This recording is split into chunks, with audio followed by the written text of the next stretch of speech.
An unforgettable life experience that I will never forget is when I visited the killing fields located in Cambodia in 2012. It is constituted of multiple sites in Cambodia where more than 1 million people were killed and buried by the Khmer Rouge regime. This Communist Party ruled from 1975 to 1979, immediately after the end of the Cambodian Civil War, ranging from 1970 to 1975. Estimates of the total deaths resulting from the Khmer Rouge policies, including death from disease, starvation, and starvation, range from 1.7 to 2.5 million out of a roughly 8 million population in 1975. The Khmer Rouge regime arrested and eventually killed almost everyone suspected of connections with the former government or with foreign governments, as well as professionals and intellectuals, ethnic Vietnamese, ethnic Thai, ethnic Chinese, ethnic Cham, Cambodian Christians, and the Buddhist monks were also the demographic targets of persecution. Marxist dictator Pol Pot aspired to create a utopian nation where everyone would be equal. One of the killing field sites that I visited was Chiang Ek, 17 kilometers south of the Phnom Penh city center. It is the site of a former orchard and mass grave of victims of the Khmer Rouge. The entrance fee is roughly $6, including audio guides available in a plethora of languages, even Malay. Upon entering the memorial, a Buddhist stupa can be seen filled with 5,000 human skulls encased in an acrylic case scaling to the roof. Some of the lower levels are open during the day so that the skulls can be seen directly. Despite multiple signs telling visitors not to touch, one of the tourists paid no mind and touched and held one of the skulls, which I find quite disrespectful towards the victims of this heinous tragedy. Behind the stupa lies mass graves with visible depressions in the ground, with what is otherwise a grassy field with a few trees. Some depressions are shielded by bamboo roofs, while others lie in the open. There are multiple informational text plaques set up at various points around the circuit of the memorial, explaining where victims would have arrived and what types of mass graves were found. There are also trees used by the Khmer to beat children against. Children were held by the feet and swung their heads against the trunk. Another tree was used to have loudspeakers fixed on it to drown out the screams of the victims with loud music. Bone fragments can still be seen on the ground.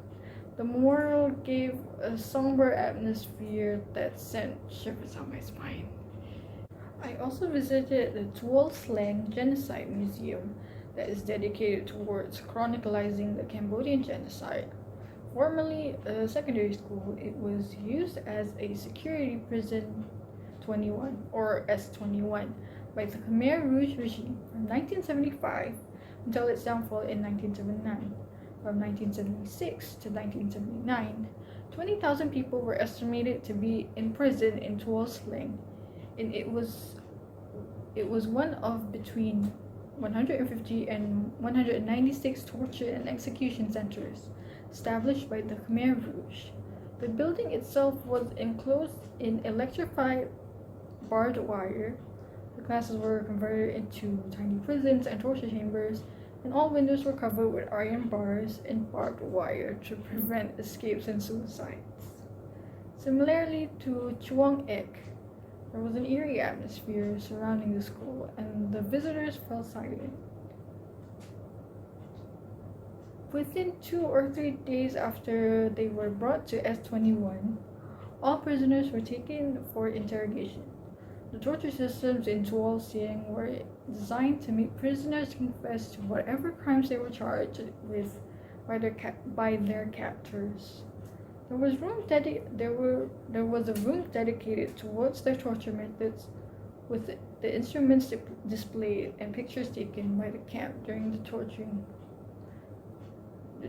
the torturing were hanged.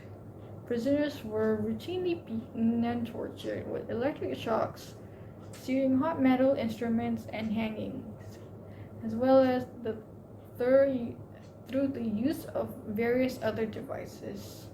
Some prisoners were cut with knives or suffocated with plastic bags. Other methods were generating confessions, including pulling out fingernails while pouring alcohol in the wounds, holding the prisoner's head underwater, and the use of the waterboarding technique. One room that really stuck with me was the cells of the last victims before the Vietnamese liberation. The room contained only one single iron bed frame and a picture of a decaying, mutilated corpse with the last victims strapped to their beds with large puddles of blood underneath on the tiled floor. This was what was found by the Vietnamese soldiers. There was another room that took me back, where the walls were lined with photographs of inmates during their arrival at the prison. People of all ages were present, from young children to the elderly. Some were smiling, some were not, and some had terrified expressions. There was also a picture of a mother and a baby in her arms upon their arrival, just before they were separated to their inevitable death. Only 6 or 7 people had survived throughout its operation. Despite the horrible tragedies Cambodia has faced, it is a wonderful country filled with lush greenery and friendly locals. I would say this would be my favorite country. My favorite country I had the pleasure of traveling to. The suffering of the people by the Khmer Rouge regime from both locations were incredibly sobering, as modern-day Cambodians are still facing its effects, even 46 years after the Vietnamese army invaded Cambodia in 1979, removing Pol Pot and the Khmer Rouge from power. Despite being a fellow Southeast Asia country, not many Malaysians know about these events. They are only mentioned briefly in textbooks. I hope that we as a nation are more educated on the wars our neighboring countries have experienced and curb the spread of fanaticism. With that, thank you.